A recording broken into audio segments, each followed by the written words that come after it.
Welcome back into the Sean podcast. I myself am Sean Usher.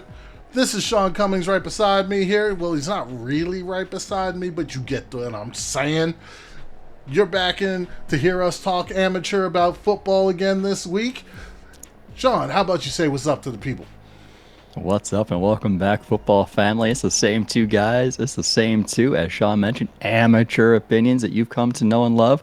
And if you're new to the show, come on in, take your shoes off, stay a while. But don't you dare touch that remote, okay? We don't got time for that March Madness stuff up in here. We're talking about football. We're talking football. And before we get started, I think it's best if we congratulate Drew Brees on his retirement. I know it's something we forgot to do last week, and let me tell you, I felt like a total tool because we got so distracted by the offseason, by the signings, that we forgot to actually give Drew Brees some props. So, Drew Brees, your retirement is well-deserved following a magnificent 20-year career that saw you become the all-time passing yard leader, second in passing touchdowns. You were the only person in NFL history to have two 5,000-yard seasons, 13 Pro Bowls. You won a Super Bowl. You were MVP of the Super Bowl. You, sir, you deserve this retirement. Good job. Congratulations. Wish you best in that broadcasting career. You are going down as a first ballot Hall of Famer. Mark my words. And here's the thing. I tried to make up for it at the end of the pod with a little tribute to Drew Brees and every place he's been. And here's the big thing about Drew Brees. Now, I like bringing Drew Brees up every time I try to talk about player development.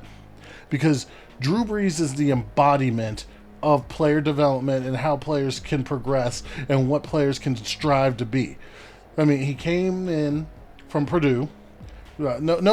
Purdue won the Rose Bowl that year he was there, so there's that. Just saying, like, whatever. What does Purdue won? Just saying. Then, so yes, the team wasn't very good when he first got to San Diego. It was San Diego Chargers. I know they're the Los Angeles Chargers right now, but they were San Diego then. But they draft Phillip Rivers, and all of a sudden, Drew Brees blows up. And all of a sudden, Drew Brees is looking like a stud. And now the Chargers have a predicament because you have Marty Schottenheimer, who really likes Drew Brees. But then you've got the GM at the time, AJ, whatever his... AJ Smith. Yep. Horrible face is. I'm sorry. You do not fire 13-3. That is nonsense. Super Bowl or bust, and especially look at them now. If you're just going to hire Nerve Turner. Get out of here with that noise. Anyways, so then he takes the Chargers to the playoffs 2 years in a row. Gets injured, hurts his shoulder, and what's his thanks for that? They just let him walk. And then you got Nick Saban sitting there holding on. And I agree with him. But holding on to the narrative, if he would have got Drew Brees in Miami, he'd still be in the NFL. And I bet money he probably would have been. This one decision by Miami, and let's say the Chargers, changed the fate of football for years to come. Drew Brees instead goes down to the Bayou. And as they say, the rest is history. You know, a Super Bowl later and tons of accolades. This guy's surefire first ballot Hall of Famer. Anybody who doesn't put him in, you're going to have a revolution on your hands. Just saying. Yep, and people are going to associate his career with New Orleans. People are not going to associate his career with San Diego or with Los Angeles, wherever the Chargers want to reside by the time this conversation happens. They're going to talk about Drew Brees in New Orleans, and it almost feels like Drew Brees has always been in New Orleans. It does. But let's not forget, he had some really good years there. Let's not discount the yes, I know he had some bad years, but that was the player development. Once he developed and once he got a solid target, Antonio Gates had to shot you out. All of a sudden it came together, and he started becoming that QB that we would eventually see. And then when he gets to New Orleans, it went to another level eventually. Like you saw that development again, and then eventually he became Drew Brees. So, but onward and a bondward. I don't know what that means. I just said some nonsense. Let's get into the mix here. Let's get into what's going on in free agency here, Sean. Free agency has been really exciting. I've really loved it, and this is the time of year I love the most. Seeing all the activity, signings, releases, all of that. Really fun. I got a couple of winners and losers for us.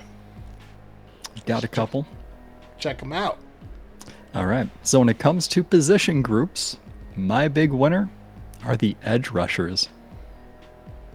Now, this free agency group felt like it had a lot of breakout potential and not a lot of maybe consistent producers. But what have I been saying? Pass rushers come at a premium. And this group of pass rushers, they got paid handsomely over the past week or so. And I'm sure that some of these players were overpaid just because that edge draft class isn't as strong. And we're thinking, Shaq Barrett stayed in Tampa Bay, getting paid $17 annually. I mean, that puts him in the top 10 for edge rush earners. True. And that is deserved. Like, that signing is really deserved. Tampa Bay is definitely going to get their money's worth out of Shaq. And he's already shown success in that Todd Bowles defense. So at least this year is going to be another productive year.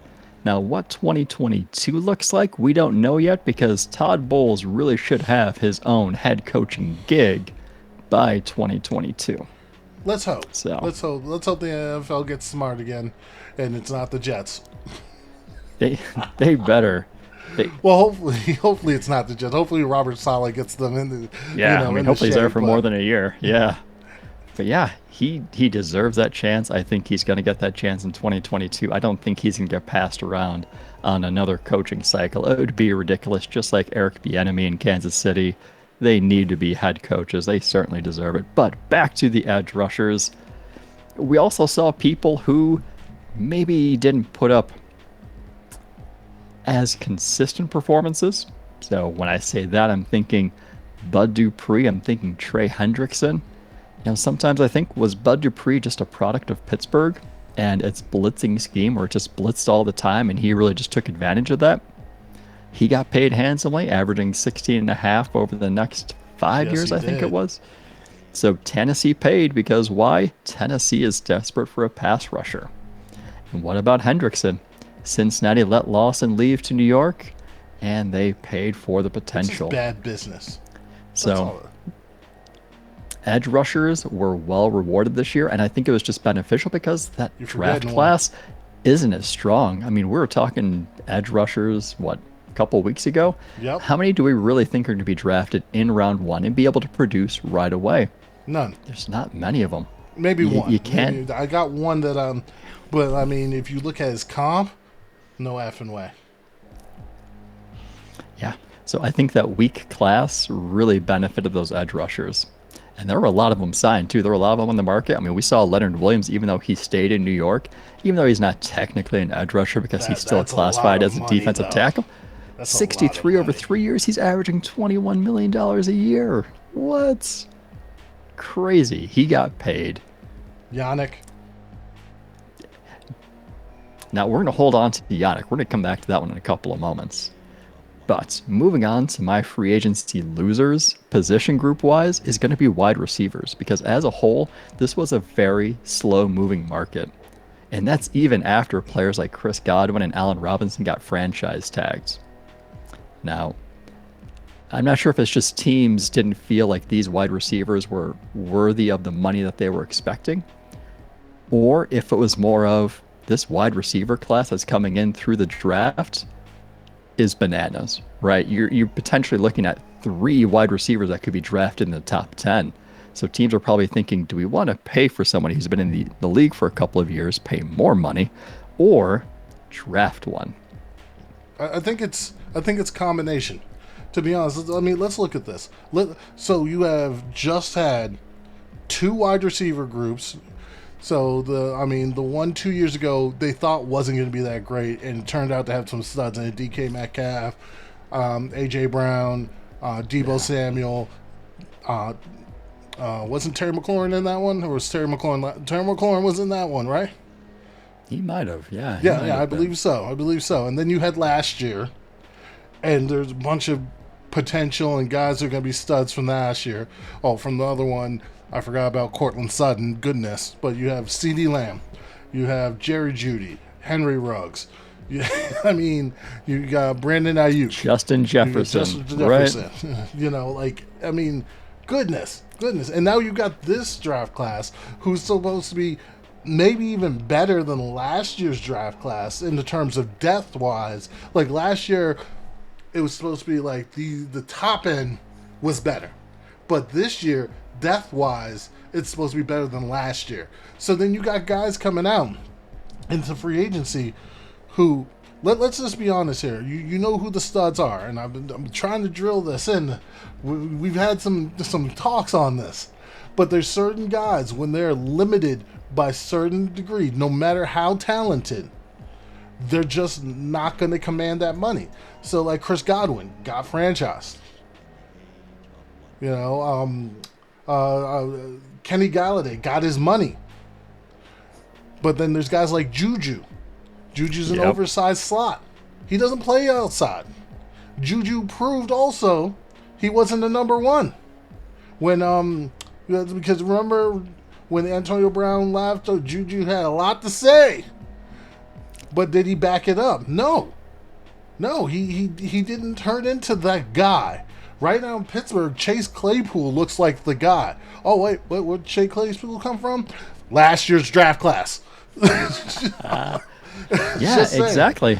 I mean, for as talented as some of these wide receivers were, you saw some of them settling for 1 year prove it deals. Example, Juju Smith-Schuster. He signed an 8-year deal to stay in Pittsburgh for 1 more year. Now, it's reported that he had offers on the table from several different teams, which included Philadelphia. Now, I get if you don't want to sign with Philadelphia. We talked about Philadelphia very, very early, and we talked about how much of a mess it was. So I get if you don't want to go there.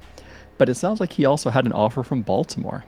Now, I know And Baltimore doesn't have the best pass game, but can you imagine Juju teaming up with Lamar Jackson? no, but here's That's the a thing: nice if you are combination. the guy, if that's who you are, and now Pittsburgh, they got their guy. They've got multiple guys. They, they got Deontay Johnson also. Oh, what from 2 years ago? Just to say there, go to Baltimore, who does not have the guy, and become the guy. Be the guy, yeah. And it sounds like he also had a deal on the table from the Kansas City Chiefs where if he Indeed. went there, he wouldn't have to be the guy, right? You got Tyreek Hill, you got Travis Kelsey. He could be a third option. And it sounded like he was getting offered similar money from Kansas City, a better chance at reaching the Super Bowl, but he decided, you know what? No, I'm Let going me to come stay in back my to comfort zone. Pittsburgh. Let me stay in I'm my going to comfort zone. I don't want to catch passes from Patrick Mahomes. I want to catch them from Ben Roethlisberger. Right. And that's fair. Uh, That's fair. I mean, if you enjoy that Pittsburgh culture, Pittsburgh has a great football culture. There's nothing wrong with that. Tomlin is a wonderful players coach. Players love the man. Now, moving on But from there. Moving on. all right. Moving on. So now I have 2 winners for teams and I have 2 losers for teams. Right. Now, when I talk winners, I'm excluding the Jets and I'm excluding that team from Washington that I refuse to name, but it's the one that released Alex Smith because we talked about him last week and how Hold good on, their hold on, moves hold were. on. 1 second. Before you get into it with winner or loser, if one of your loser is the Chicago Bears, leave them off. I don't want to pick on the Bears this week. We pick on the Bears too much, too often. Let's leave the Bears alone this week. We can pick that up next week. Okay. All right. So we're calling an audible for this week. Okay, I got you though. I'll still come up with the second loser. I'll still come up The with Bears one. were one of them. Not anymore. Yeah. But as far as team winners, I was really impressed with what Cleveland did. Realizing that they needed to improve their poor secondary play, Cleveland goes out and they get 40% of the Los Angeles Rams starting secondary. They picked up John Johnson III on a deal that I thought was just spectacular. It's about 34 over 3 years, so you're paying him $11 million a year. He's got great talent, and he's only 25 years old. I mean, this gives them the depth and the flexibility to play 3 safety sets because you have Ronnie Harrison, you have Grant Delpit. So as long as they're healthy, you can roll out with a few different schemes. And they signed Troy Hill. He's probably one of the top slot corners in the league. And now that's going to turn out to be a solid signing. Now the question is going to be, and we're going to find out soon enough, were these 2 players productive because of the environment in Los Angeles? You're thinking good defensive coordinators with Brandon Staley, good defensive talent with Aaron Darnold, Jalen Ramsey. Aaron Donald in particular. Or was the defense good because of these 2 guys? Was it good because of what Johnson and what Hill did? So we're going to find out soon. But I really like the direction that Cleveland took. They said, you know what, our secondary is weak. Let's go out and let's raid and rob probably the best defense, the best secondary. Let's get some of those players here. Here's the thing, though. I do agree with you. It's good moves because it brings some veteran leadership to that secondary. I actually don't think the secondary is weak. It's young. You know, you got a guy, a working stud in Denzel Ward there. You've got another guy in Greedy Williams who needs to kind of, learn a little bit and stop being injured. Then you've got another guy coming back from injury, Grant Delpit. You've got some really young, viable talent there. So you bring in these other guys to help that talent build up. And, let's not forget, I know they have Aaron Donald over there in Los Angeles, but they got the helmet slinging Myles Garrett over here. I'm just saying. Watch out, Myles Mason Garrett's Rudolph. not too bad Watch himself. What? So watch out, Mason Rudolph. Watch out. But that being said, Cleveland's defense it was already solid. It's going to build into something more. Mm-hmm. Exactly. Can you imagine if J.J. Watt actually decided to sign in Cleveland like I was projecting weeks ago? Do you know how sick that defense would look? That would be good. Disgusting. But moving on to my second team winner, and it's another team that addressed secondary needs, the Denver Broncos. They started by franchise tagging Justin Simmons, then they got him to a long-term deal. Exactly. Then they sign Ronald Darby, which it's going to look a lot better if he stays healthy. Thank you, Broncos. Yeah. They also signed another corner. And then they signed Kyle Fuller because he was released from the Bears, and I don't know why, but he reunites with Vic Fangio, former defensive coordinator in Chicago. Feels so good. Exactly. And today they announced that they were bringing back safety Kareem Jackson. Yeah. Now, I'm not saying that this is going to be the no-fly zone of a few years back, but this is on paper looking like it's going to be a very dangerous secondary, one that may cause Kansas City some troubles because now you have more depth, now you have more talented players, and it makes you forget that Denver actually just released A.J. Bouye. Not to mention, you also got those pass rushers. Vaughn's coming back. Von Miller's coming. They re-signed Shelby Harris, which was extremely important. Bradley Chubb. This could be a playoff caliber team if you get the proper quarterback play. And I'm looking at you, Drew Lock. I'm looking at you. This team can go far in the playoffs. To be fair, let's see what happens when they get Cortland Sutton back, because Drew Lock, his rookie year, looked like he made a lot of strides with Cortland Sutton there. Cortland Sutton seems like the type of receiver that Drew Lock will trust and do well with. Also, Jerry Jeudy. You got to get those drops under control. You were fantastic with the ball in your hands as a rookie, but you had way too many drops. You got to hold on to it. Not to mention Noah Fant. Stay on the field, boy. Goodness. Mm-hmm. But this team can go to the playoffs. Absolutely. I just want to thank Denver here because, Denver helps out my Dallas Cowboys. There's a player who just had a fantastic pro day, answered all of his athletic questions and basically said, no, people, you think I'm not athletic. I'm athletic. I just play so well with technique that you just think I'm slow. And that's, with the pedigree, Patrick Surtain II, I don't think Denver's going to be picking him. Not signing all them corners.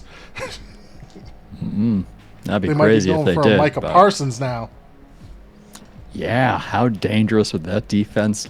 Man, Loving Denver's it. got a lot I'm of loving things the to way be this excited draft is about. setting up. Just saying. Yep.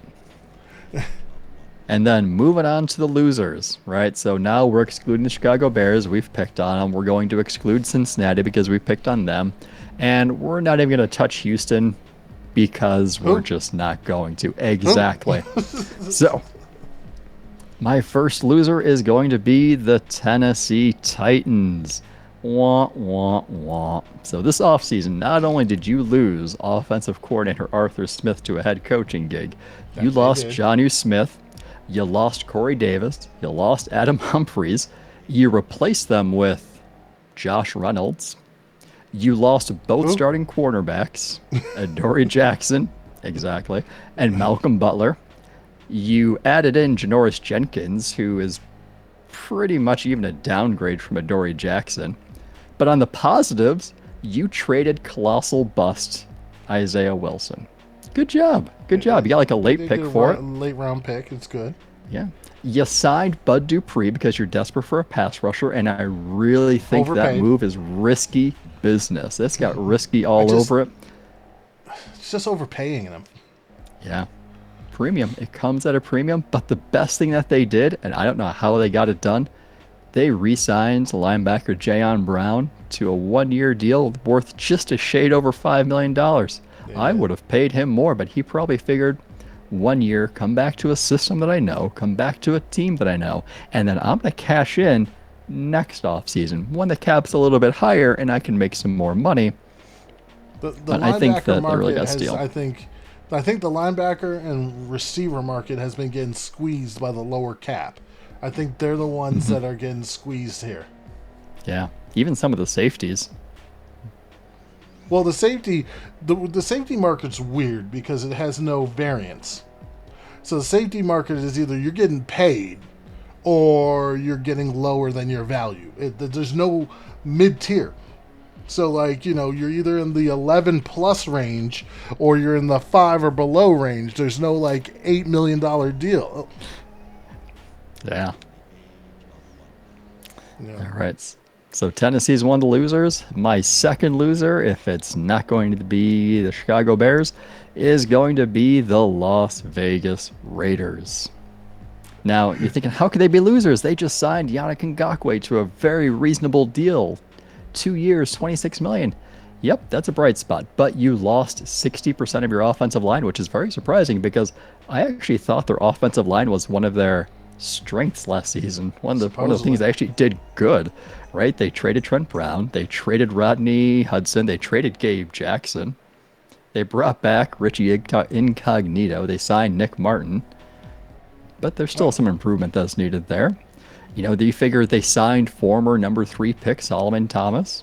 But I'm thinking, man, if he couldn't get it done in San Francisco with Robert Saleh, is he really going to get it done in Las Vegas? I don't know. We have a What do you series think? coming up that we're going to be starting. Let's just say Solomon Thomas's name might come up. Oh yeah, that's going to be close. Well, we're gonna hold on to that and tease that, but We'll that do might be that, close. Yeah. But you're thinking they didn't overpay Nelson Aguilar, which is a great move by itself. They got John Brown instead on a very reasonable deal, which is good. It's a positive. You ended up releasing LaMarcus Joyner because he couldn't make that transition from safety to slot corner, even though you try and forced it to happen. You're still missing that alpha presence in your secondary. Where's Richard Sherman? Maybe he's coming to town. You did your backup quarterback, Marcus Mariota, dirty. You waited until all the bridge quarterbacks were signed, and then you're like, hey, Marcus, do you want to take a pay cut or do you want to get released? You tell us what you want to do. You did him dirty. Shame on you. Shame. And then you signed Kenyon Drake. $11 million over 2 years. You got Josh Jacobs as your starting running back already. Are you really planning on Josh Jacobs getting injured to the point where you have Kenyon Drake for an insurance policy?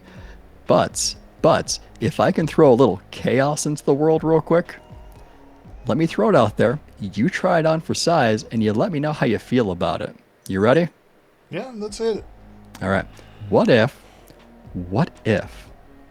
John Gruden and Mayock are planning a package deal, and they're going to send Derek Carr, they're going to send Josh Jacobs, maybe a few draft picks, to Seattle for Russell Wilson, or even to Houston for Deshaun Watson? That would make that Kenyon Drake signing make a lot more sense. Well, Try it bring on. it on for Houston. It's not that they don't need more running backs. Let's just say, what they already got, what, 10? No, I'm just messing. They've got 3. They're paying 3 different running backs. They brought it. They traded for David Johnson. They signed Mark Ingram. Mark Ingram, and then they signed Philip Lindsay. Okay, so you plan not to have a quarterback play. Oh, just to say real quick, we are strictly football podcast, so we will not be talking on any type of Deshaun Watson controversy. Just so you know, that's why we haven't touched on it. We're not going into that. Strictly football. Strictly football. What happens on the field and any activity, pro days, combines, leading up to the draft, all that. Everything else. So, any Don't more come here for activity that. that you'd like to bring up, Sean? Yeah, I mean, if you don't mind, I got my top 5 of my favorite signings and my top 5 least favorite signings. I'm going to run through them real quick. Let's hear. We're not going to spend much time. So, as far as top 5 signings go, my favorite ones, first one includes John Johnson III going to Cleveland. I thought it was a great addition to their secondary, and I think it was a very reasonable deal. They didn't overpay for him. They paid fair. It was a good deal overall. My second favorite move, Kyle Fuller getting released by Chicago and then going to Denver. Which part? Being released or the signing with Denver part? Actually, considering I'm a Packers fan, both. But mostly I said Denver part. Mostly it was Denver. Getting signed, just reuniting with Vic Fangio. It feels so good. So I thought that was a great deal. 9.5 over 1 year. There's not a lot of risk there. There's another reunited I'm going to talk about later. Ooh. All right. My third favorite signing is Emmanuel Sanders going to the Buffalo Bills. $6 million for 1 year is a fantastic deal. I mean, Buffalo didn't have many holes that needed to be addressed in free agency to begin with, and they already have a team that's in place to contend for the playoffs. So signing Emmanuel as your number 2 wide receiver, brilliance. That was a great move. I love that one. Get Emmanuel.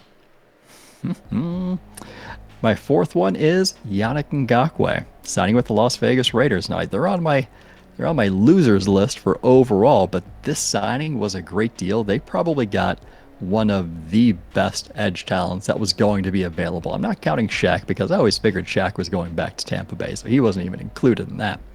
But I figured Yannick was probably one of the best, if not the best, edge talents available that could have signed elsewhere.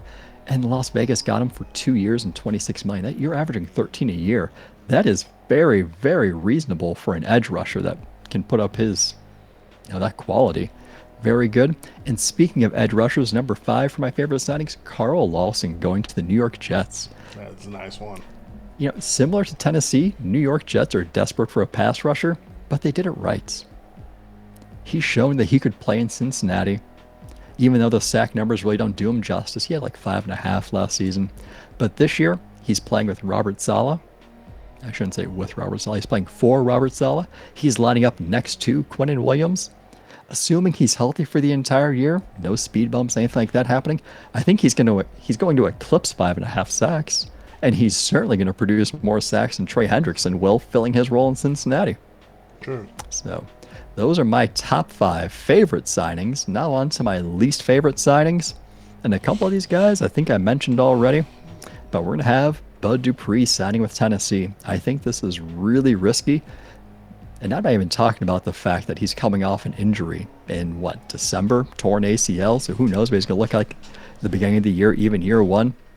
But how much did he benefit from Pittsburgh just constantly blitzing? And you're paying this guy, what, 17 million was it? How It's much do you benefit from Casey Hayward and TJ Watts. TJ Watt? Come Yeah. on now. What about that secondary they had that prevented wide receivers from getting open, which gave the rushers more time to get to the quarterback? It and it leads me to my next one, my next least favorite signing, Trey Hendrickson. I already talked last week. You had the Cam Jordan benefit, right? You had Cam Jordan lining up opposite of you. He was eating the double teams. You had those free shots at the quarterback. Wasn't even fair. Good luck in Cincinnati. Good luck My indeed. my third least favorite signing is also another edge rusher, Leonard Floyd, Los Angeles Rams, 64 million over 4 years. I mean, no wonder they weren't able to retain Johnson or Troy Hill, right? He's eaten up 64 million and they were already in a bad spot anyway because of Jared Goff getting rid of him. So, who knows what this defense is going to look like? You're missing Sure. 40% of your starting secondary. You just lost Brandon Staley. So, I don't see it in Floyd. I didn't see it when the Bears traded up to draft him at number 9, and I don't see it again when Los Angeles pays him 64 million over 4 years. I just don't get it, but maybe that's why I'm sitting here recording a podcast and not in a front office somewhere. At I the don't know. same time. At the same time. I don't know. All right, what's next? What's next? Next, Nelson Aguilar signing with New England. Now the dust has settled. I was really excited by all the moves that New England was doing last week. It was uncharacteristic. It was new. It was fresh for Bill Belichick. It was nice to see. But you paid what, 22 million over 2 years for Nelson Aguilar, and you had people like Juju Smith-Schuster signed for 8 million, Will Fuller signed for 10 million, maybe 11 million. Like, maybe, just maybe, you were a little bit over aggressive when it came to Nelson Aguilar. Maybe. We'll see. We'll see. I mean, he's pretty much making as much per year as Curtis Samuel will in Washington. So, next one is going to be Kenyon Drake. Unless there's a trade that comes through that really ships Josh Jacobs out of town, you're paying 11 million over 2 years for a backup running back and insurance policy. I don't get it. I don't get it. And I have one other to add in, a sixth of my least favorite moves, which actually will turn into one of my favorite moves if you bear with me for a moment. Okay, let's hear this. Michael Brockers. Oh, While yes. this wasn't a free agent acquisition, it's entertaining because the Los Angeles Rams traded Michael Brockers to Detroit for a 7th-round draft pick. Now, if you listened to us last week, I think it was last week, you heard me talking about how Michael Brockers was taking to Twitter, Disrespectful. disrespecting everybody, right? He even went out and said, Matt Stafford is a level up on Jared Goff. But let me remind you, the quarterback on the team he's going to is Jared Goff. Goff. If that's Maybe. not poetic, Maybe. if that's not poetic, I don't know what is. So They- that was Maybe they talked to him before they had him come over, and they're like, "We know Jared's the quarterback right now, but we have plans, just so you know." Now, he didn't walk back on his quote. He did try and justify it by saying he was trying to pump up the fan base for the acquisition of Matt Stafford. I get it, but what I'd really like to see is I'd like to see Michael Brockers say that Jared Goff is a step up over Matt Stafford in Detroit. I'd love if he just came out and said that. That would just be fantastic. So it's nice to see that they're teammates again. All right, so I wanted to speak on just a little bit more in free agency that I know a little bit about, a little closer to, my type of fan base, as you know, it's Jersey. I'm going to talk about the NFC East, which got a little bit better. Each team got a little bit better so far. There's that the team that will not be named. They did most of theirs last week. They got a bridge quarterback. When they get a real quarterback, we'll see what happens. Yes, I said that. I mean, the guy they got right now, he needs to be on a pitch count. It's just like he can do so many throws a year, and then all of a sudden it turns into a noodle. Yeah, but just think of how many touchdowns he's going to throw during that span, right? Right. Then you've got William Jackson the third, who I thought was probably the best corner in free agency until. Well, first before I get there, they also signed Curtis Samuel. That's a great signing. That'll help it out. McLaurin very well. McLaurin's a topper. Samuel's underneath. That's good dynamic there. But like I was saying, William Jackson, best corner in free agency until Tennessee all of a sudden releases Dory Jackson, who goes and signs with the dang Giants. What's going on here? What's going on in the world? Like, what is wrong with the world today? And then, of course, on the other side of the ball, the Giants get Kenny Galladay, so the Giants get better. All of a sudden, as a Cowboys fan, I start to sweat a little bit. And then, don't worry. The Giants still have Daniel Jones at quarterback. That didn't change. They do. Fumbalaya. Fumblerooski. I mean, then the Eagles all of a sudden are able to sign Anthony Harris to what? $5 million? 1 year, $5 million. Yeah, that was a nice deal. Mm-hmm. Nonsense. But of course, then my Cowboys, dating back to what I said, there's another reunited here, and hopefully it feels so good. We get Keanu Neal coming to town, but apparently he's going to play a hybrid weak side linebacker / strong safety. Wait, didn't I predict something like this for a different team though? You did. Sorry. I did. Which is going to be interesting. I mean, he's still young. He's 25 right now. Won't be 26 till July. Yes, I know he's had two rough injuries. But those aren't the type of injuries that are usually hinder. Those aren't like, the injuries that come back. It's not a soft tissue thing. As long as they've healed properly, maybe he goes on to have a pretty good career with Dallas or at least a good year this year. Dallas also is hosting DeMonte Kazee. I cannot pronounce his name. And more importantly, Malik Hooker. Now, note, they'll probably sign the other guy whose name I can't pronounce, but I hope they sign Malik Hooker. I'm a big fan. And if they do it will end give up me signing a one Malik, up on Sean in our guessing.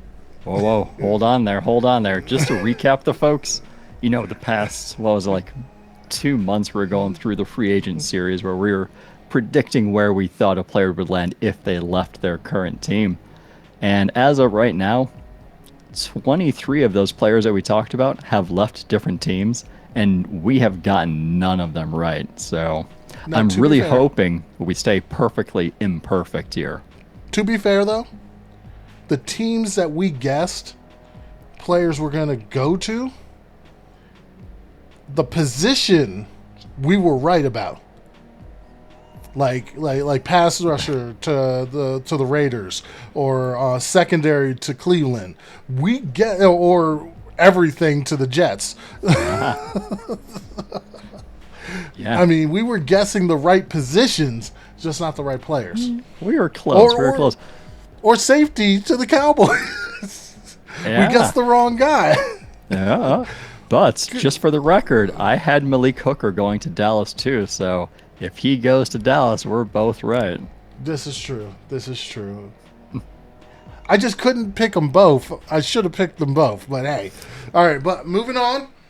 We're going to move on to our draft series. And this week it is off-ball linebackers. So, about to get in the mix is the linebackers. It's still going to be a lot of the same of what we've had going on, though.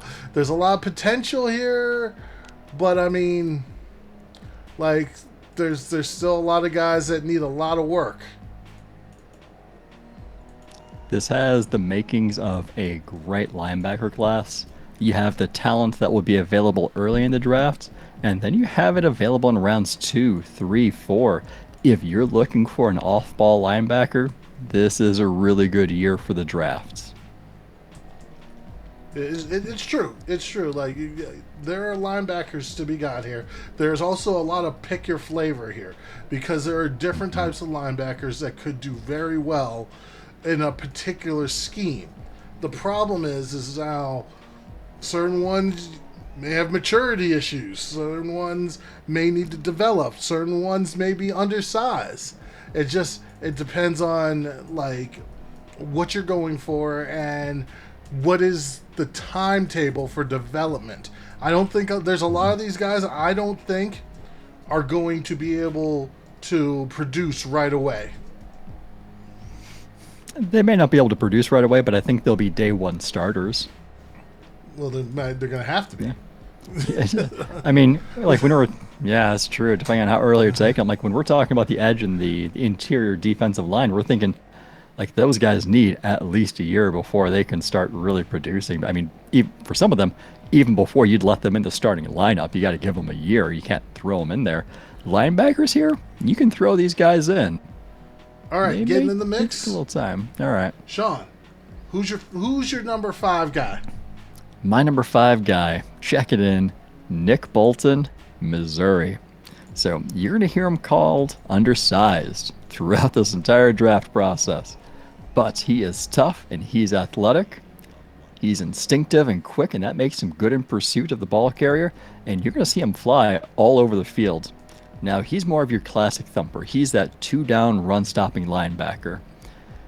But he's not going to be able to bring those same coverage skills as some of these other linebackers that I have rated higher. However, his football intelligence, that football IQ is going to set him apart. So I got Nick Bolton checking in, number five. Who do you got? My number 5 guy coming in all the way from the bayou down there in LSU would be Jabril Cox. Another one of these undersized guys. This guy's coming out. Where did he transferred to LSU from? I believe it was North Dakota State. Mm-hmm. He's may not be as athletic as some of these other guys like Nick Bolton, but he's very instinctive. He's one of the bright spots of LSU this year. He knows how to shed tackles. He has a feel for the game.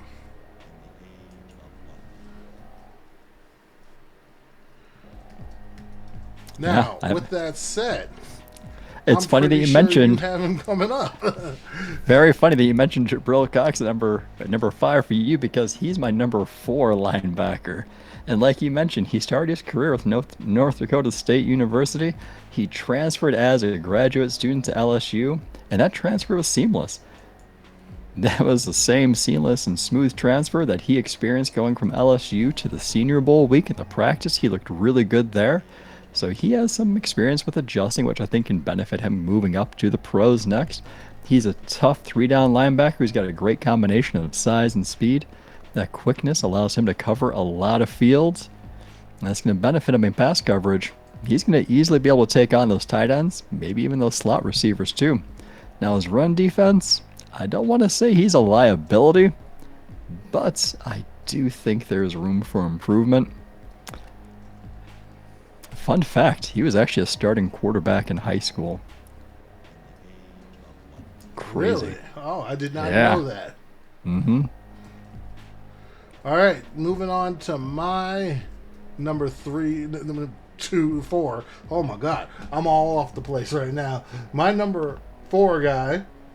So my number 4 guy is Zaven Collins, Tulsa. This dude is massive with a monster wingspan. He's going to cover a lot of ground in a short period of time. Not for the quickness, just because he's a big dude. I see him more so as a 3-4 type guy, though. A 3-4 rusher. That this guy's going to be able to come downhill with basically with intensity. I do not see him in your traditional will linebacker spot for a 4-4-3. I don't see that aspect for him. All right, so who you got coming up for number 3? At number three, I have Jeremiah Owusu Koromora from Notre Dame. very athletic, explosive, violence. If you want a linebacker that's going to take the paint off somebody's helmet, you want this guy. You want JOK. Now, people are going to knock his size, but his athleticism reminds me of Isaiah Simmons, even Jeremy Chin, who were drafted last year. He's a guy who can play, what do they call that? The rover position. It's that combination of linebacker, that combination of safety linebacker. Yes. And that's going to make him a very valuable piece in the right defense because he is a 3-down player. Now, I say the right defense because those other two I listed, Jeremy Chin, Isaiah Simmons, they had 2 different outcomes in their rookie year. You're thinking Arizona really seemed to struggle with what to do with Isaiah Simmons, how to use him in the game. But Carolina, on the other hand, Carolina did a great job of managing Jeremy Chin and putting him in the position to the point where he finished second in the Defensive Rookie of the Year voting. And he finished first on my ballot. Not that my ballot counted for anything. No. But he fit in mine. But, he's got great range. He's got great instincts. And that's going to allow him to really track and locate the ball quickly. And he may be one of, if not the best cover linebackers in the drafts. He's almost so good that you can consider him a safety. Well, we'll get back to that in a little bit. So we're going to go to my number 3 guy, and that is Browning of Ohio State. I know he's on your list. I know I'm a lot higher on him than a lot of other people. Basically, this is a guy who came on late. This guy's got high pedigree, 5-star guy who goes to Ohio State, and for the first couple of years, he underwhelms. It's not that like he makes plays. It's like, so he seemed like a splashy type guy, but this year he put it all together, and even more so in that postseason, he showed up. He's got quickness. He'll fly to the ball. This guy is like your true what we're looking for at a linebacker spot these days. So if he can continue to develop, he could be better than almost any guy on this list. Yeah, that's the great thing about this list is it's all pick your flavor. What do you want your linebacker to do? Where do you put that value? Yeah. All right. Well, he didn't make my top 5. He did not. Shame on you. There's a lot of talent here. Like there was a couple people who I was debating putting in the top 5. Like this is one of those other challenging weeks I had with deciding who goes to the top 5. It is a difficult thing with the linebackers. It's truly difficult, and then there's some guys you just don't know what to do with. But moving on, who is your number 2 linebacker? My number 2 guy is someone that you already mentioned, Zaven Collins from Tulsa. He's one of those players who, playing in 2020, really helped his draft stock. Now, he wasn't very well known during or even after the 2019 season, but his 2020 season really put him on the first-round radar. Huge leap. I mean, he showed he can do it all. It was an 8-game season. He ended up with 54 tackles, 7.5 tackles for a loss, 4 sacks, 4 interceptions. 2 of them he returned for touchdowns. 2 passes defended, 2 forced fumbles, fumble recovery, a safety, and a partridge in a pear tree. Like, he put it all together this year. Now, it's no surprise that he won the Bronco Nagurski Award for the best defender. 8-game season, he was just incredible on the field. But it wasn't like he was just in the right place at the right time. It wasn't just happenstance that allowed him to be successful. Like, he's a pre-med major at Tulsa. He he really uses that intelligence to put onto the football field. Look at you, trying to pull out the major. I am. I go deep, right? Freak of nature for his size and length. Explosive, strong. That awareness that he has, I mean, he has the makings of a game-changing linebacker. I'm really high on him. You're going to see why. When he gets drafted, he steps on that field, you're going to see why. Mm-hmm. Feels like a New England linebacker to me. Oh, man. If Bill Belichick had him, or even Jeremiah Owusu-Koramoah. I'm just saying. Got shades of Chandler Jones going over there. All right, onwards to my number 2 guy. Surprising everybody, I'm going with Micah Parsons, Penn State. All right, Micah Parsons was an opt-out this year. And here's the thing. Micah Parsons should be the best linebacker in this class. Should be. I have questions because like the dude, height, weight, speed. This guy's a monster. This guy he's a freak of nature. Like he should not look the way he does and move the way he does. The problem that I got is I want to know about is maturity and dedication. He took plays off. He did not go 100% down and down out. And also, there's certain rumblings that he took part in some unsavory things going on there at Penn State that makes the decision making. You don't need your star players missing games. Trust me, I know. Yep, and it's funny that you mentioned Micah Parsons because guess who my number one guy is? Micah Parsons. Now, he's your do-it-all player.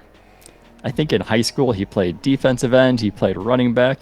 He even returned a few kicks. He was a return man in high school. That's a crazy amount of athleticism and versatility. 2019 as a sophomore, he became the leader on the defense. He became known as one of the best linebackers in the country, one of the best defensive players in the country. Of all the linebackers, he's probably got the best combination of size and speed. So 2020 off. So we didn't get much tape on him there, but I still think that offenses are going to have a hard time planning for him. You know how I describe Kyle Pitts as an offensive nightmare? Micah Parsons is the defensive equivalent. I think that teams are going to have a really hard time planning against him because of how versatile he is. See, but he's still going to want it at the same time, and that's the thing. The interviews are going to be key for him. Yep. Because like if teams come around, they don't want no Albert Hainsworth. Yeah, I mean when you're thinking athletically, should Micah Parsons be the first linebacker off the board? Yes. I don't think there's a team out there who couldn't use Parsons at linebacker. He should go much higher than he's actually going to be drafted. But does he come with character concerns? Yeah, those interviews are going to be really important because he was named one of the ringleaders of the Penn State hazing scandal.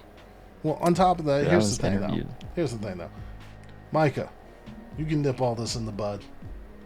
Go out, show out at a pro day, kill the interviews. Everybody ain't gonna blink twice if you go out there and you run a 4.4. If you run a 4.4, someone's taking you in the top 10. I'm just saying. You run a 4.5, they still take you in the top 10. Just saying. He's one of those players who doesn't even have to participate in the pro day drills. No. He does. When there's questions, we're going to talk about this, but when there are question marks, you need to participate. It's not just because... It's not for what you think it is. It's not an underwear Olympic thing. There are thresholds, and then there are certain competitive standards that you need to meet when there are questions. Now the questions are character related. They're not physical or athletically related because he checks all the boxes. There are some people who do have some of those questions, so instinctively they want to know because yes, he did well, but again, taking time off. So when you go out and you decide, something, I'm gonna stand on what I've done. I don't need to do that.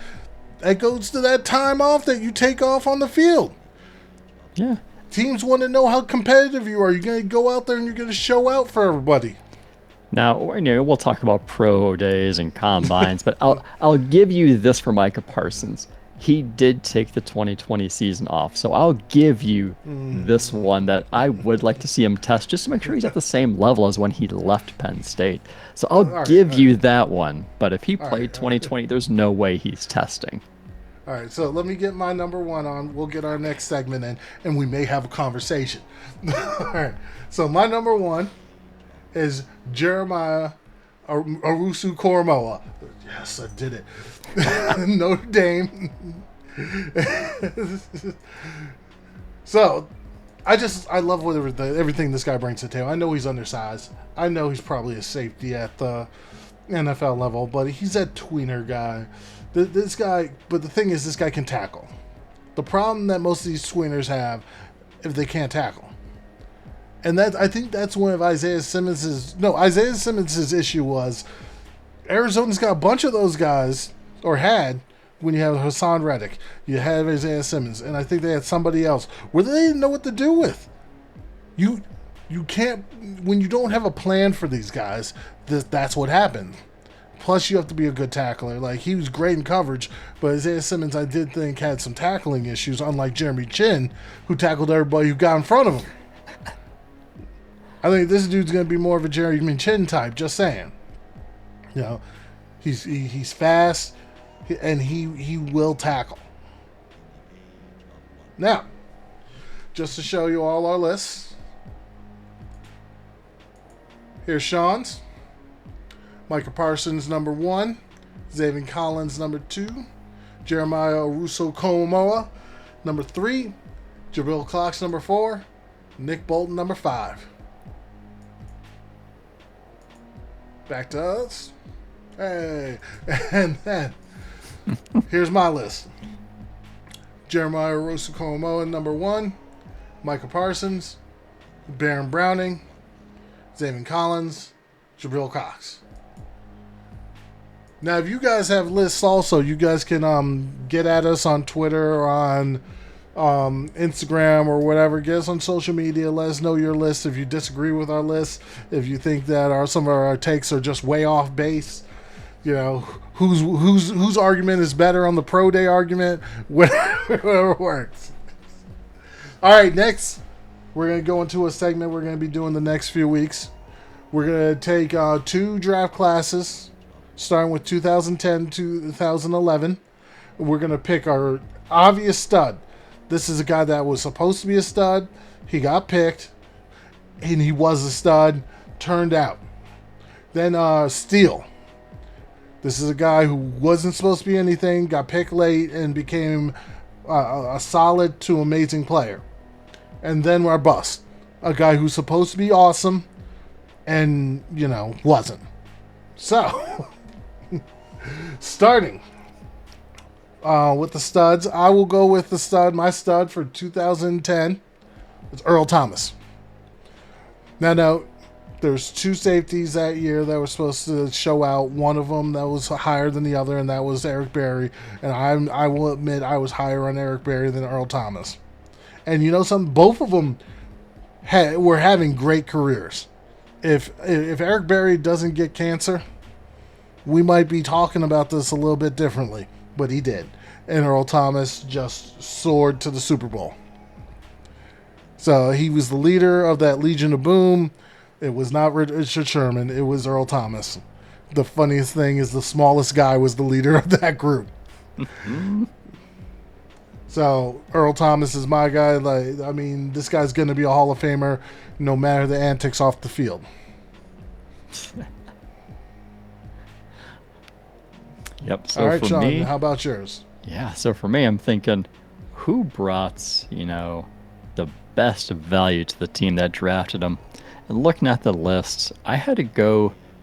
Not saying that the guys drafted in the first round weren't good or weren't as good, because they certainly were. But for me, I went with the second round, pick number 42, New England Patriots draft Rob Gronkowski out of Arizona. Man, did he change the game. Big, physical, dominant tight end wide receiver.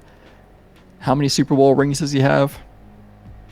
At least, 3 with New England? Pro Bowls, first team All Pros. We're I think talking. it's 3 total, actually. I think he has 3 total. He just won his 4th, sir. He just won his 4th with Tampa Bay. Yeah. I thought he only won 2 with New England, but Yep. Even in 2011, he led the league in touchdown receptions. How instrumental was he to New England's success? For a second round pick, you got a lot of value out of him. That's my stud right there, Rob Gronkowski. Not bad, not bad. I do like Gronkowski. Now, moving on, though. Moving on. Okay. All right, so my steal. Another troubled individual, but was fantastic when he was on the field. Turned into the best receiver in the league at one point, best route runner in the league at one point. Just won his first Super Bowl ring, actually, believe it or not. He's still in the league, somehow. That's Antonio Brown. Antonio Brown was a 6th-round pick by the Pittsburgh Steelers and turned into a monster. But let's hear yours. Go ahead. You know, I had Antonio Brown near the top of my list. He wasn't at the tippy top of that list, but he was really close. He was second for me, but my steal was a guy drafted in the 5th round. Pick number 133, Seattle Seahawks select Cam Chancellor out of Virginia Tech. Speaking of Legion of Boom, like you were just a few moments ago, this guy was dangerous. Strong safety that you did not want to come across. I didn't play football, but I would not want to be tackled by Cam Chancellor. The guy was like a linebacker put into a safety's body. Safety, speed, similar to some of these guys that we've been talking about. He ended up with, 1 Super Bowl, 2 All-Pros, 4 Pro Bowls. That's a solid career there. True. Very, very solid career. Another member of that Legion of Boom, huh? Mm-hmm. Seattle got it right in, 2010, even 2011, they got it right. All right, so now my bust. My bust is Sam Bradford. This is a guy who I was high on. I was extremely high on coming out of Oklahoma. And I know in some regards maybe he didn't get the greatest shake when he was on the Rams. But I mean, when he moved to the Eagles, still didn't shape up. When he moved over to the Vikings, still wasn't good. This guy, you can classify him as a bust. All that talent and just not up to par. Yeah, it was very easy to look at Sam Bradford sitting at the number 1 pick and be like, you know what? Bust. Yeah, that was an easy one, but I'm going to take more of a challenge, okay? I know you like that low-hanging fruit, so I looked for a different one. Tastes good. So for me, my biggest draft bust from 2010 was the number 10 overall pick. Jacksonville Jaguars, for some reason, selected defensive tackle Tyson Alualu from California. I mean, some people saw him as a 2nd-round pick, maybe a 1st-round pick. And Jacksonville was coming off a year where they were probably among the league's worst pass rush. Like, you're thinking they're desperate. You know they were desperate because within their first 4 picks that year, actually I think their first 4 picks that year were all spent on the defensive line, so you knew that was an area of opportunity for them. And earlier, you had Sam Bradford go 1, you had Ndamukong Suh go number 2 to Detroit, and you had Gerald McCoy go number 3 to Tampa Bay. Obviously in need of a pass rusher, somebody to disrupt that passing game. Probably the biggest surprise of the draft was having Jacksonville take him at 10, and Mel Kiper even said, a risky move taking him this high. And it didn't pan out for him. Not in Jacksonville, at least. Now, see, that's the thing. And here's me and Sean, just to specify, this is the beauty of how we do things. He's going off the criteria for the team that's drafting them. So who is a bust in the terms of where they are drafted to? Where my criteria is their career-wise.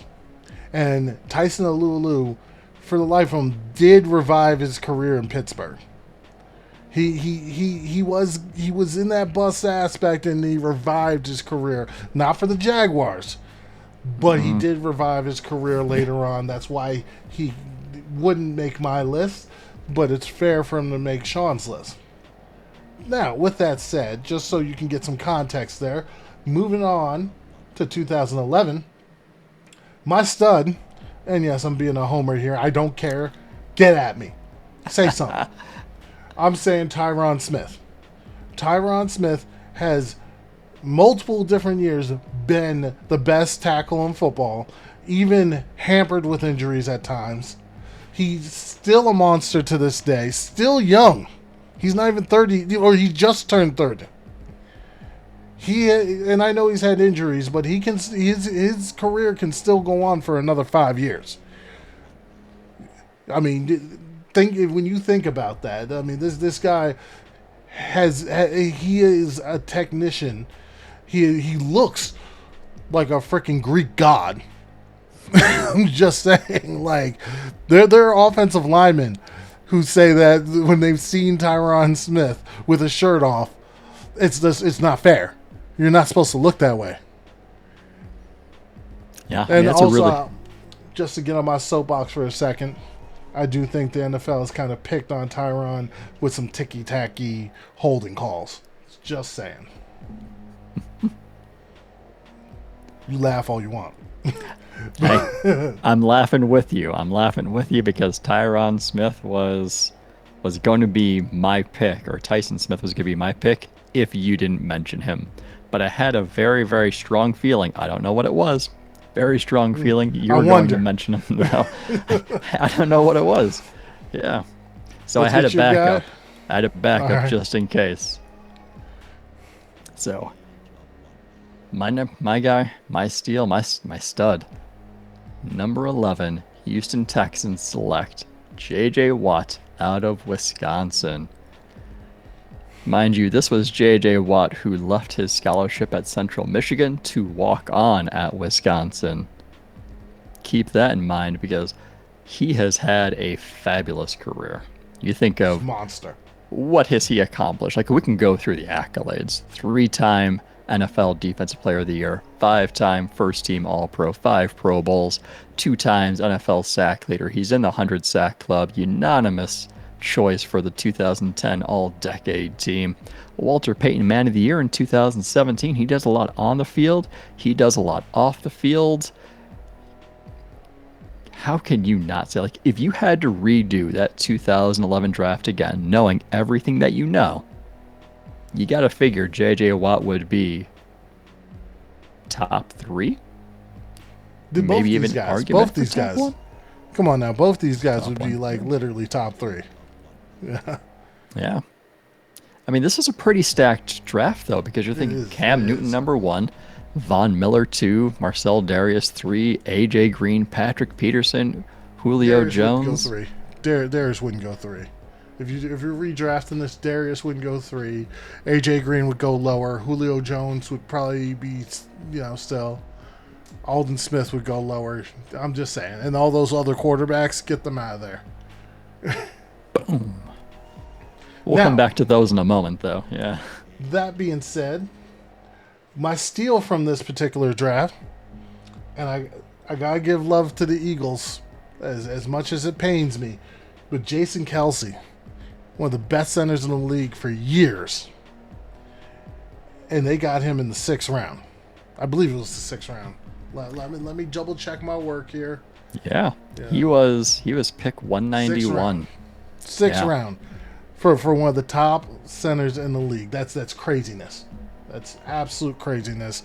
That was a good pick for the Eagles. Absolutely. He was up there to be one of my top steals for the draft, but I went with a 5th rounder instead. Not quite as much of a steal as yours, but I think he had, as equally a productive of a career. And we can make that argument. So I have 5th rounder, pick number 154. Seattle Seahawks selects this guy from Stanford who can play football, Richard Sherman. Oh, yeah. That's who I got. There's that guy. Yeah. I mean, you're thinking, how good was 2010, 2011 for shaping that Seattle defense? Because you got 3 members of the Legion of Boom right there. In 2011, they also took KJ Wright. Like, that was some good drafting. And Richard Sherman plays football like he's from Stanford. with his mind. Oh. Intelligence at IQ. Mm-hmm. All Still right, needs to moving find on. a home, so maybe we'll be right. Maybe he'll go to, where did we pick him to go? Oh yeah, Raiders. Oh yeah, yeah, we both have him going to the Raiders, so maybe he'll go there and give us one correct pick. Huh? Now moving on. As much love as I give to the Eagles for their Jason Kelsey pick, I'm gonna take it all the way here because they got my biggest bust with Danny Watkins. I don't think this guy even saw the field. Just saying. Yeah, this guy they picked in the first round, massive, massive dude. And I mean, they were supposed to turn him into. Apparently, he was supposed to be super athletic, and they were going to turn him into a stud guard, and it just didn't happen. Sorry. You giveth and you taketh away, sir. Hey. Oh man. All right, my bust is going to be the number 26 pick. When the Kansas City Chiefs selected this wide receiver out of Pittsburgh by the name of John Baldwin. And if you're thinking, John Baldwin, does that name sound familiar? You might remember him from such scenes as fighting Thomas Jones during the offseason, Why would you during the fight Thomas preseason. Jones? Someone explain this to me. Well, he broke his hand, so I don't know. I mean, I don't know. you see how big the arms was? Like Thomas Jones, who was it? Michael Pittman? Like God. Yep. For some reason, he decided to fight Thomas Jones. I'm guessing he lost because of his broken hands. Probably. He lost because Thomas Jones is a giant monster. Like I mean, just swole. He's a big guy. I'll need to look into further about why he picked that fight with him, but certainly was not a wise decision. All right, Probably so- decision-making skills. He didn't have his first catch until week 7, and then he was released by Kansas City after 2 seasons when normally you have a 4-year contract with an option for a Right. 5th year. But Kansas City's like, you know what? No, goodbye. All right, so I mean, I know it's a quick little segment. You guys let us know how you feel about it. Let us know if we missed any studs or steals or busts, anybody that you think needs to be promoted or put up there, or somebody who you think has a little bit more prominence in this particular segment. Now, we are a little over, but I want to get this out because it's been brewing. Let's get into this conversation real quick, my friend. All right. We've been having this conversation. It's due to one player in particular.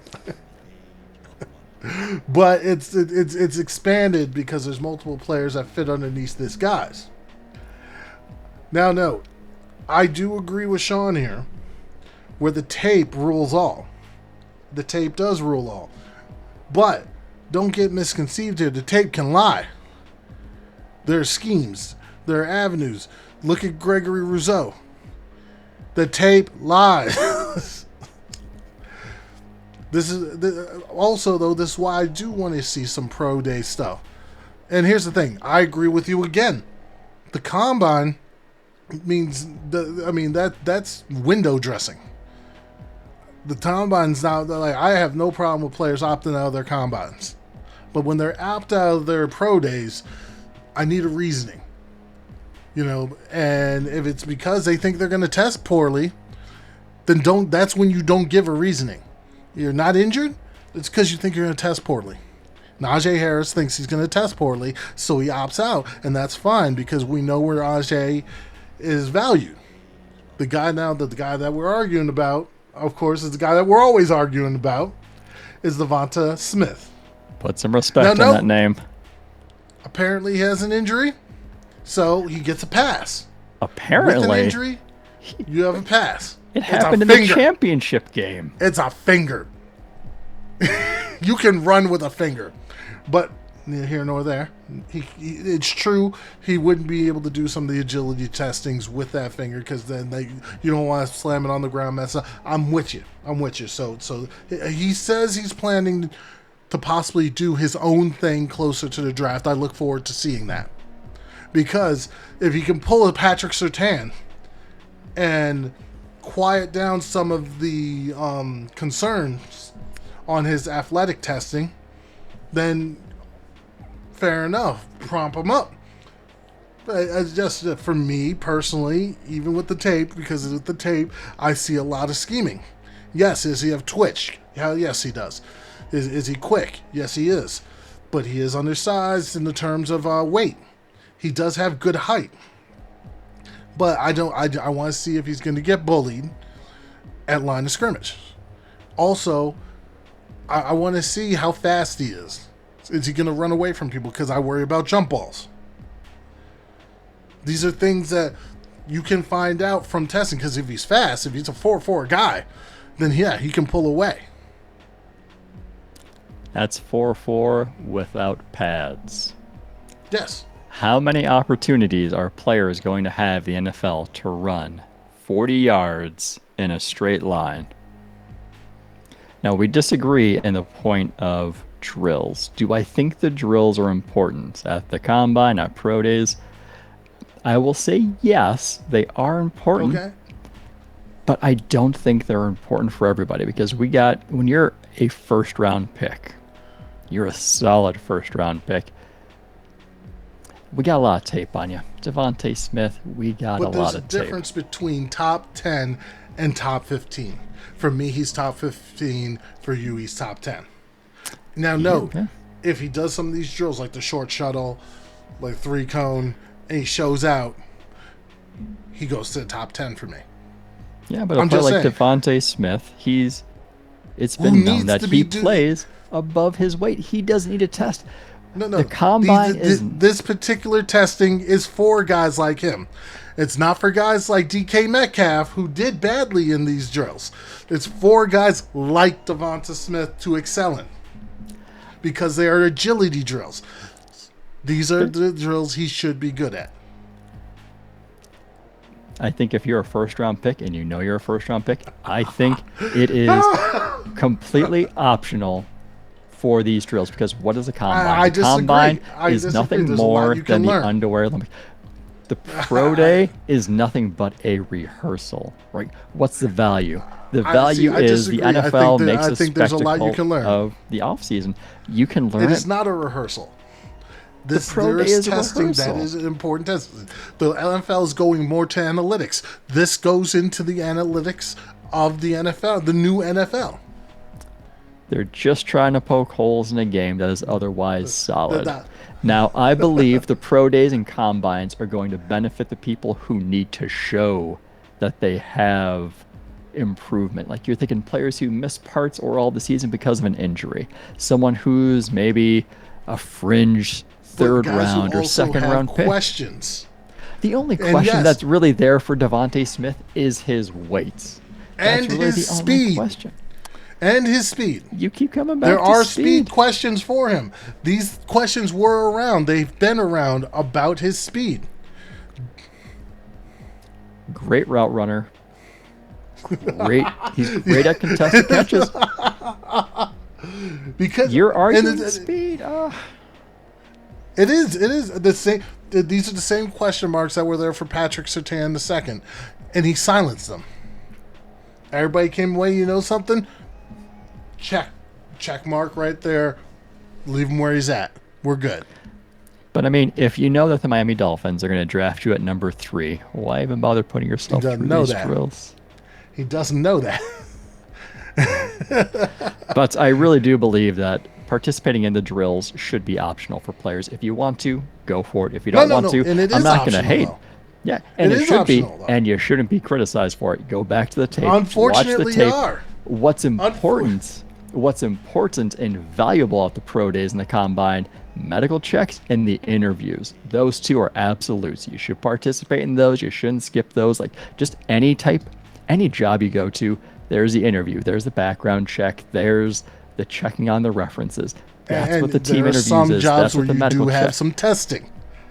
My job did not have me do a 3-cone drill. Okay. I'm just saying, you can't opt out of the test on those job interviews you're talking about. Well, if they have 4 years of solid tape on me, They shouldn't have to put me through testing. Well, they got that resume. Exactly. That's That the resume should tape be right it, there. but it's not. It's not all. It's not. Let me tell you, I haven't had one employer say, you know what, we have concerns about your weight and your speed. No. Yeah, but you don't play football. Just like Joe Burrow last year, we have concerns about the size of your hands. You won't be able to grip a football. What? Russell Wilson, you won't be able to see over an offensive line. You could have 10 years of receptionist experience, and they're still going to do the word testing on you, the typing test, the 10 key. They're still going to do all that. What can I say? It should be optional, and they shouldn't be criticized. But guess what? We're fans, and we have the right to criticize. So here we are. I'm telling you, teams do it too. Yeah, the teams absolutely should, but teams need to be looking at the tape. They need to be talking to the coaches. We need to go back. Tape. It goes tape, medicals, testing, or interviews, testing. The testing still matters. Because if they test poorly, you go back to the tape and you say, okay, what I miss? We will continue to agree to disagree, but one thing is, I I'm really just want to saying, go Jalen back Reagor. Let's take Jalen Reagor last year. Jalen Reagor had fantastic tape. He tested poorly. Then Philly drafts him. And you see, there's probably a reason why he tested poorly. He needs more time to develop. He's not exactly the guy that you thought he was. You gotta have to put him in a certain fashion. Just saying. But with that, we've run a little bit. Let's get to the let's wrap it up. Let's get your words of wisdom, Sean. My words of wisdom are, if you work for me, I'm not going to put you through a 3-cone test or ask you to run a 40-yard dash in a straight line. Don't worry about that. And if your bracket's busted, that's okay, because this is the NFL offseason, and I'd like to think it's much more exciting than March Madness is. So there we go. Let's just state this. Sean just proved that he does not own an NFL team. Just to stay. Clearly. Words of wisdom. Do not work on power line.